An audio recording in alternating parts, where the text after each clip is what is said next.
जे काही हवंय ते झी5 ऍप वर पहा. झी5 ऍप डाउनलोड करा आणि फ्री मध्ये पहा केव्हाही कुठेही. Attention everybody. Wow Isha you are back. Ishani पुन्हा एकदा ऑफिस जॉईन करायचा निर्णय घेतलाय. मला असं वाटतं की आपण सगळे मिळून तिचं स्वागत केलं पाहिजे. टाळ्या वाजवा सगळे. एकदा बघ तुझं केबिन कसं आहे. सर बघायची गरजच नाही. तुम्ही माझ्यासाठी केलेली प्रत्येक गोष्ट खूप सुंदर असते. इतकं वेडं प्रेम करू नये कोणावर ईशा. प्रेम वेडं नसेल तर त्यात काय मजा आहे. The more you know about the past the better prepared you are for the future. म्हणजे आपल्याला आपल्या भूतकाळाबद्दल जितकी जास्त माहिती असेल तितके तुम्ही भविष्यासाठी जास्त चांगले प्रिपेअर्ड असता.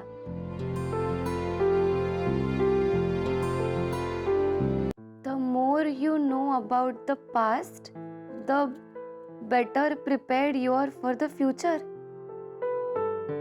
म्हणजे आपल्याला आपल्या भूतकाळाबद्दल जितकी जास्त माहिती असेल तितके तुम्ही भविष्यासाठी जास्त चांगले प्रिपेअर्ड असता.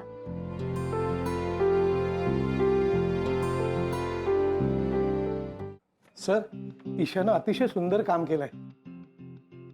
एवढं आश्चर्य वाटण्यासारखं यात काही नाहीये परांजपे. पण सर, ती नवीन आहे त्या मानानं तिनं फार लवकर पिकअप केलं नाही. आणि लिखाण आणि कामाची पद्धत पण राजनंदिनी सारखीच आहे. ईशा, तुला असं वाटतंय की माझ्या आयुष्यात हे सगळे बदल तू घडून आणतेस. हे सगळे खेळ मी खेळतोय तुझ्याशी. मी कामं या ऑफिसमध्ये सगळेच करतात, पण तू जेव्हा काम करतेस ना तेव्हा त्याचं खूप छान क्रेडिट मिळतं तुला प्रत्येक वेळी. बरोबरच आहे म्हणा. शेवटी सरांचं खूप प्रेम आहे ना तुझ्यावर. ती ईशा मूर्ख, तिचा बाप मूर्ख, तिची आई मूर्ख, सगळे मूर्ख आहेत एक जात.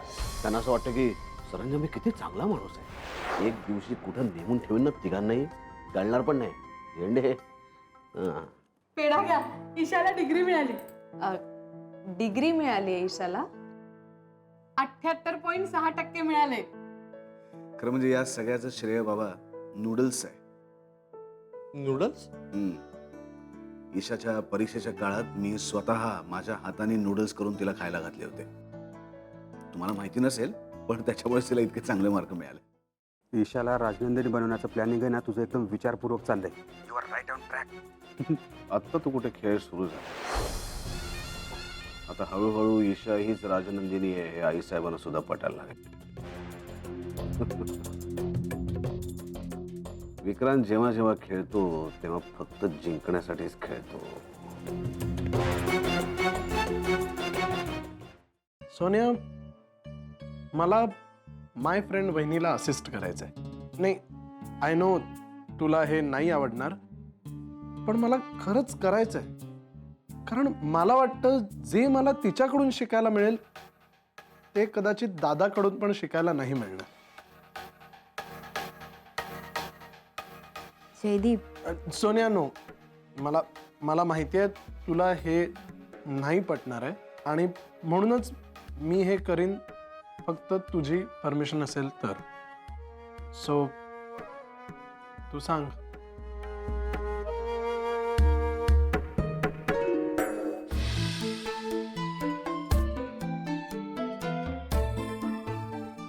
सोनिया, यू नो दादासाहेब गेले तेव्हा मी खूप लहान होतो. त्यामुळे त्यांचं बोट धरून त्यांच्याबरोबर काम करायचा प्रश्नच नव्हता. आणि त्यानंतर दादाने सुद्धा मला कधी त्याच्या बरोबर काम करायची किंवा त्याला असिस्ट करायची संधी दिलीच नाही. त्यामुळे मी जे काही केलं, जे काही बिझनेसेस केले ते सगळे माझ्या बुद्धीने, on my on. Well, you know the result. Almost everything went wrong.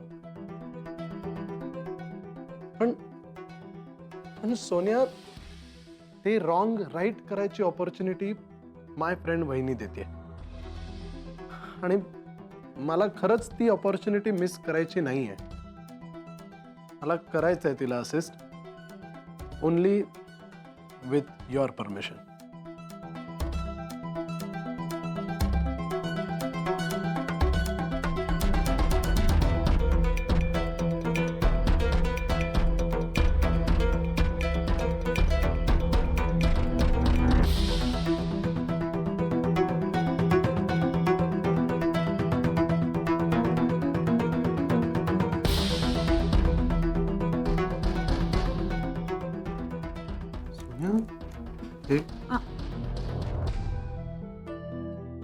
Chocolate. कुठल्याही नवीन कामाची सुरुवात करण्याआधी तोंड गोड करतात ना. You mean I am always with you. All the best.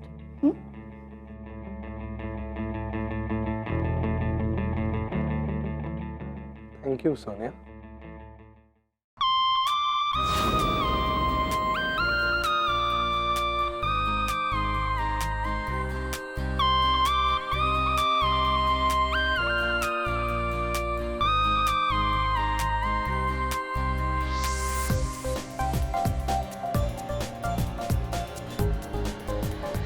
Rajnandini,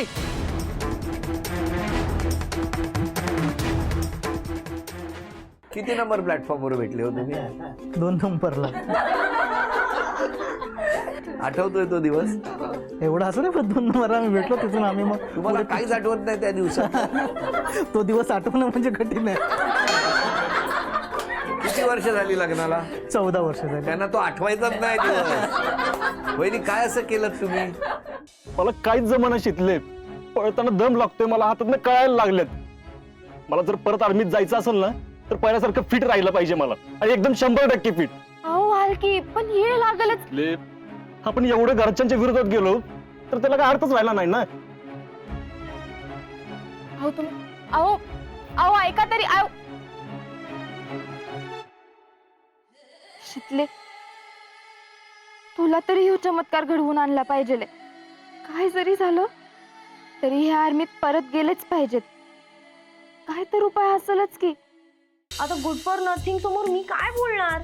त्या इंटरव्ह्यू मध्ये एकतर गुड फॉर नथिंग एवढी मोठी इंडस्ट्रियलिस्ट आहे, आणि मी कोण? गॅरीची सेकंड वाईफ. तू का चाललीस त्या इंटरव्ह्यूला राधिका सोबत? गॅरी, आम्ही जाणार आहोत. It's final. राधिका, ह्या सगळ्याचा परिणाम तुझ्या घरावर होणार आहे, तुझ्या अथर्ववर होणार आहे. तू असं हरल्यासारखं का बोलतेस रे? हे असे प्रसंग माझ्या आयुष्यात कित्येकदा आले, पण आता मला असं वाटतंय की हीच वेळ आहे आपल्याला सिद्ध करण्याची. आता काही झालं ना तरी हा इंटरव्ह्यू मी करणार आहे.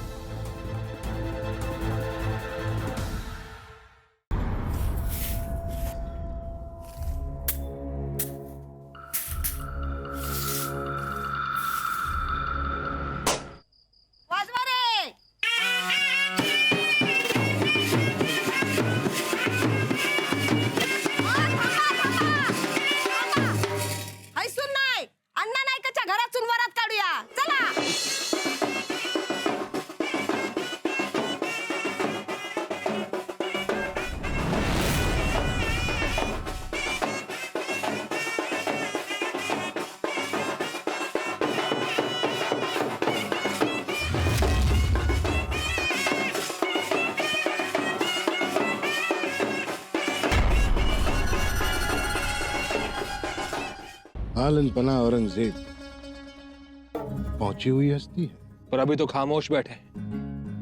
हारने के बाद भी उन्होंने कुछ किया? आलमगीर औरंगजेब जब कुछ ना करे हैं तो बहुत कुछ करे। उनकी ये खामोशी मने घणी डरावणी लागे। बहिर्जी काका, जरी अकबर युद्ध जिंकला आणि एवढ्या मोठ्या सल्तनतीचा बादशाह झाला तरी राज्य कारभाराची घडी बसवायला त्याला वेळ लागणारच.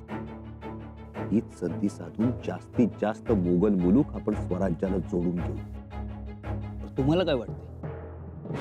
औरंगजेब एवढ्या सहजासहजी हार मानल? बापू, असं काहीतरी करायला पाहिजे की नाही. ह्या गावातले सगळे बापाई मंडळी आपल्या बाजूला घ्यायला पाहिजे. गडी माणूस भुलतो तो बाई आणि बाटलीला. आता बाटलीचा डाव फिरच गेलाय, आपण बाईचा डाव टाकला तर? वहिनी, तुम्ही एक काम करा, गावासाठी काहीतरी चांगलं काम करा. म्हणजे समजा गाव तुमच्या बाजूने उभं राहील. असं काय करावं ज्यानं या मास्तरनीची संधी हवाच निघून जाईल. आपल्या शासनातर्फे एक नवीन उपक्रम राबवला जातोय, त्याविषयी आपण सगळ्यांना माहिती देऊयात.